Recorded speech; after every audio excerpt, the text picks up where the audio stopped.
আসন্ন ঈদুল আজহাকে কেন্দ্র করে সীমান্ত দিয়ে গরু চোরাচালান এবং চামড়া পাচার রোধে দায়িত্বপূর্ণ সীমান্তে রংপুর রিজিয়নের আওতাধীন ঠাকুরগাঁও সেক্টরের অধীনস্থ 56 বিজিবি কঠোর অবস্থানে রয়েছে।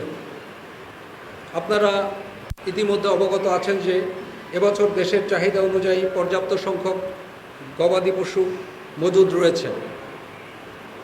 দেশীয় খামারিরা যেন ক্ষতিগ্রস্ত না হয়, পার্শ্ববর্তী দেশ থেকে যাতে গরু আমাদের দেশে ঢুকতে না পারে, সেজন্য 56 বিজিবি দায়িত্বপূর্ণ সীমান্তে সর্বোচ্চ সতর্কতা অবলম্বন করেছে। একইভাবে ঈদের পর কোরবানির চামড়া যাতে সীমান্ত দিয়ে পাচার হয়ে যেতে না পারে, সেজন্য সীমান্তের সর্বোচ্চ সতর্ক অবস্থায় রয়েছে ঠাকুরগাঁও সেক্টর এবং 56 বিজিবি।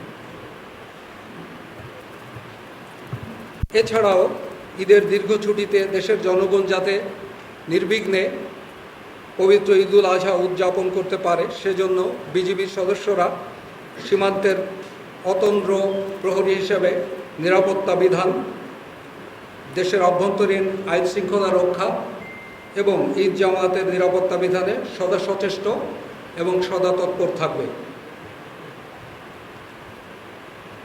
আপনারা জানেন, সাম্প্রতিককালে সীমান্ত দিয়ে পুশিন প্রতিরোধে রংপুর রিজিয়ন, ঠাকুরগাঁও সেক্টর তথা 56 বিজিবি সীমান্তে কঠোর নজরদারি ও টহল তৎপরতা বৃদ্ধির পাশাপাশি সীমান্তবর্তী জনসাধারণকে সাথে নিয়ে সর্বোচ্চ সতর্ক অবস্থানে রয়েছে। যথাযথ প্রক্রিয়া অনুসরণ না করে পুশিন করায় বিজিবি নিয়মিতভাবে বিএসএফের সাথে বিভিন্ন পর্যায়ে পতাকা বৈঠকের মাধ্যমে মৌখিক ও লিখিতভাবে তীব্র প্রতিবাদ জানিয়ে আসছে।